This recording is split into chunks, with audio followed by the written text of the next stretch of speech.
തിരുവനന്തപുരം ഗാന്ധാരമ്മൻ കോവിലിനത് എങ്കിലും സിറ്റിയിൽ വരുന്നവർക്ക് പുതിയ ഹോട്ടലാണ്, പഴയതാണ്, പക്ഷെ ഞാനിന്നാണ് കാണുന്നത്. ശ്രീ ഗുരുവായൂരപ്പൻ. ആ ഗുരുവായൂരപ്പൻ്റെ അകത്തുള്ള കാഴ്ചകളും ഫുഡിനെ കുറിച്ചുള്ള വിശേഷങ്ങളുമായി നിങ്ങളോടൊപ്പം ഞാനുണ്ട്. ഒന്ന് കണ്ടുപോകാം. അത് ഗാന്ധാരമ്മൻ കോവിലാണ്. അവിടെ നിന്നുണ്ട് ഇവിടെ വരിക. നേണ്ട ജംഗ്ഷനിൽ നിന്നിട്ട് നമ്മളത് എങ്ങനെ നോക്കുമ്പോഴത്തേക്ക് ശ്രീ ഗുരുവായൂരപ്പൻ ഉണ്ടോ. നമുക്ക് തമ്പാനൂർ റെയിൽവേ സ്റ്റേഷനിൽ ഇറങ്ങി വരുവാണെങ്കിൽ ഈ വഴിക്ക് വരിക. ഈ വഴിക്ക് വരുന്നിട്ട് ഉണ്ടോ, ഈ വഴിക്ക് വന്നിട്ട് നമ്മൾ നേരെ നോക്കുമ്പം ശ്രീ ഗുരുവായൂരപ്പൻ. അപ്പോൾ നമ്മൾ ഇന്നത്തെ ഫുഡ് അവിടെ നിന്ന് കേട്ടോ. കംപ്ലൈൻറ്റ് ഫുള്ളായിട്ട് വന്നിട്ടുണ്ട്. ഞാൻ അകത്ത് കയറി ഓടിച്ച് നോക്കിയേ, കാരണം കളവറിയണ്ടേ. അത്യാവശ്യം കപ്പാസിറ്റി ഉണ്ട്, ടോപ്പണൊന്നുമില്ല. അത്യാവശ്യം കപ്പാസിറ്റി ചട്ടിയിലൊക്കെയാണ് സാധനം കൂടെ ചെയ്യുന്നത്.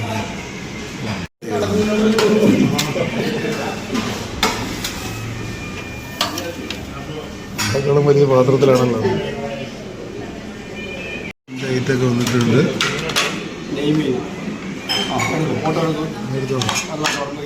കരിമീൻ, കപ്പയുണ്ട്, ഉണ്ട്, അയലയുണ്ട്,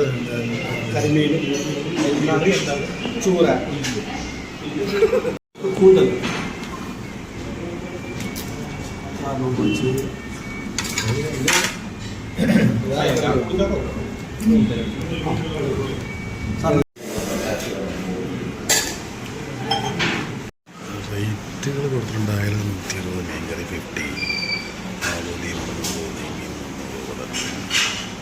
അത്യാവശ്യം തിരക്കിടുള്ളത് നല്ല ഊണ് തന്നെയാണ് കഴിച്ചത്.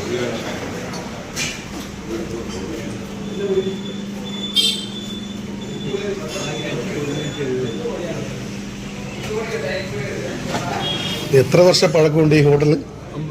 50 കൊല്ലം.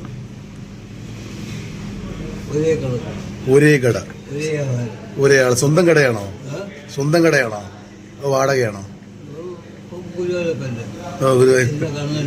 ഗുരുവായൂരപ്പൻ്റെ. Okay, thank you. Yesudas, Abdul Kalam എല്ലാം കഴിക്കാനാണ് കിടക്കുന്ന. അബ്ദുൽ കലാം, അബ്ദുൽ കലാമിന്റെ ഫോട്ടോ കിടപ്പുണ്ടല്ലോ അല്ലേ? അബ്ദുൽ കലാം ഇവിടെ വന്ന് ആഹാരം കഴിച്ചല്ലേ? സുഹൃത്തുക്കൾ, അബ്ദുൽ കലാമിന്റെ സുഹൃത്തുക്കളാണോ? നമ്മുടെ കലാം സാറുടെ സുഹൃത്തുക്കളാണോ? ദൈവമേ, ഇവിടെ അടുത്ത് രാവിലെ 22 കൊല്ലം താമസം. 22 കൊല്ലം രാവിലെ ഇവിടെ ഭക്ഷണം. 22 കൊല്ലം. സന്തോഷം. ഇന്നലെ ലോട്ടിൽ താമസം. ഇവിടെ വന്ന് കണ്ട ചെയ്ത പ്രായത്തിൽ തുല്യ സ്ഥലമാണ് വിലക്കി. ഒരു അഭിമാന നിമിഷം തന്നെയാണല്ലേ. പ്രിയ സുഹൃത്തുക്കളെ, ഇത്രയും പ്രതീക്ഷിച്ചില്ല. ഞാൻ ചുമ്മാ ഒന്ന് കയറിയതാണ്. തിരുവനന്തപുരത്തുകാരത്ത് അറിയാത്ത പോലത്തെ രഹസ്യമാണ് നമ്മുടെ അബ്ദുൽ കലാം സാർ. നമ്മളെ ഒരുപാട് ബഹുമാനിക്കുന്ന അബ്ദുൽ കലാം സാർ 22 വർഷം പ്രിയ കൂട്ടുകാരനാണ്. ഇവിടെ നിന്നാണ് ആഹാരം കഴിച്ച് പോയിരുന്നെന്ന് അറിഞ്ഞപ്പോൾ സന്തോഷം. ഇവിടെ പറയുന്നു നല്ല കടികളുമായി പിന്നെയും വരും.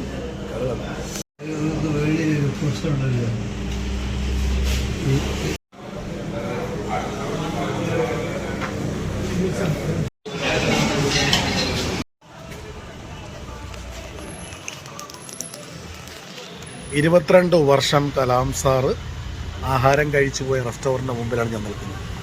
അകത്ത് കയറിയതിന് ശേഷമാണ് മനസ്സിലാകുന്നത് ഇങ്ങനെ ഒരു കാര്യമുണ്ടെന്ന്, ഇങ്ങനെയുള്ള കഥയും കേട്ടത്. അപ്പോൾ ഈ ഒരു ഹോട്ടലിൽ വന്നിട്ട് കഴിക്കണം, ഇതിനെക്കുറിച്ചുള്ള അഭിപ്രായം പറയണം. ഒരു വ്യത്യസ്ത തന്നെ വീഡിയോ തന്നെയാണ്. അപ്പോൾ കാണാം.